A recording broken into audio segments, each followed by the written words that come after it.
గ్రామ స్థాయిలో వాట్సాప్ గ్రూపులు క్రియేట్ చేయండి. ఎప్పటికప్పుడు పరిస్థితి తెలుసుకునే వీలుంటుందని తెలంగాణ రాష్ట్ర పంచాయతీరాజ్ గ్రామీణాభివృద్ధి మరియు స్త్రీ సంక్షేమ శాఖ మంత్రి ధనసరి అనసూయ సీతక్క ఒక కాల్ చేస్తే అందరికి వెళ్ళిపోయి ఆ మెసేజ్ అందరికి కింది స్థాయి అధికారుల వరకు మొత్తం జిల్లా యంత్రాంగం అంతా కూడా అలర్ట్ అయ్యేటట్టుగా ఇక్కడ కలెక్టర్ గారు, ఎస్పీ గారు, మరి ఇన్ఛార్జ్ గా వచ్చినటువంటి రాజీవ్ గారు అందరూ ఈ వాట్సాప్ గ్రూప్స్ కూడా పెట్టడం, విలేజ్లలో కూడా మనకు ఎప్పటికప్పుడు ఏం ప్రమాదం అవుతుంది ఏం ఇక్కడ అనేది వాళ్ళు ఆ గ్రూపులలో కూడా యాడ్ చేసుకుంటే వాళ్ళు మనకు చెప్తా ఉంటారు.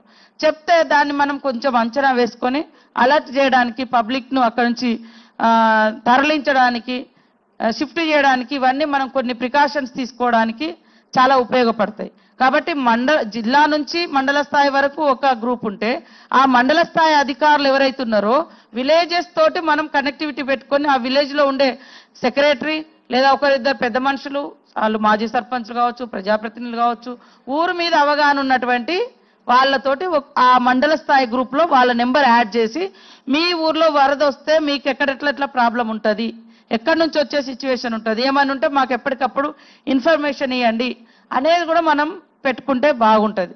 సో ఈరోజు ఇప్పటి వరకు మనం కాపాడడం, తర్వాత ఈ నష్టాన్ని అంచనా వేయడం, నెక్స్ట్ వర్క్ ఈ నష్టాన్ని అంచనా వేసి ప్రభుత్వానికి ఇవ్వడం, వెంటనే ఈ రోడ్లు డ్యామేజ్ ఎక్కడెక్కడైతే అయినాయో అవన్నీ కూడా మరి రెస్టరేషన్ చేయడం, తర్వాత లేక్స్ కూడా ట్యాంక్స్ కూడా చేయడం. మొత్తం నీళ్ళని పోయిన తర్వాత మనం ఎన్ని కోట్లు పెట్టినా అది వేస్ట్, నీళ్లు కూడా ఉండాలి చెరువులో. సో ఇది కూడా మనకు అవసరం. కాబట్టి దీన్ని దృష్టిలో పెట్టుకొని ఈరోజు ఈ యొక్క జాగ్రత్తలు చెప్పడానికి ఇక్కడ అంటే ఫీల్డ్ విజిట్ చేసినాం. ముఖ్యమంత్రి గారి పర్యటన కూడా దాదాపు ఏరియల్ సర్వే చేసి ఉంటారు వాళ్ళు, ఎందుకంటే అది ఫీజిబుల్ లేక ఇబ్బందికరమైన సిచ్యువేషన్లో వాళ్ళు ల్యాండ్ కాలేకపోయారు. అదే కాకుండా మన వాళ్ళందరూ కూడా దయచేసి ఫీల్డ్ విజిట్స్ చేయండి, ఫీల్డ్లో ఉండండి, ఫీల్డ్ విజిట్ చేయండి. ఫీల్డ్లో ఉండడం మూలంగా పబ్లిక్ అరే మా అధికారులు మా కళ్ళ ముందటనే ఉన్నారనే ధైర్యం ఉంటుంది.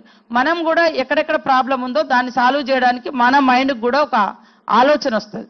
మనం ఎక్కడో సెకండ్ థర్డ్ రిపోర్ట్ మీద డిపెండ్ అయితే దాని తీవ్రత మనకు అంత ఉండదు. ఇప్పుడు నేను ఎక్కడో ఉండి విన్నప్పుడు దాని అంత ఉండదు, చూస్తే దాని తీవ్రత తెలుస్తుంది.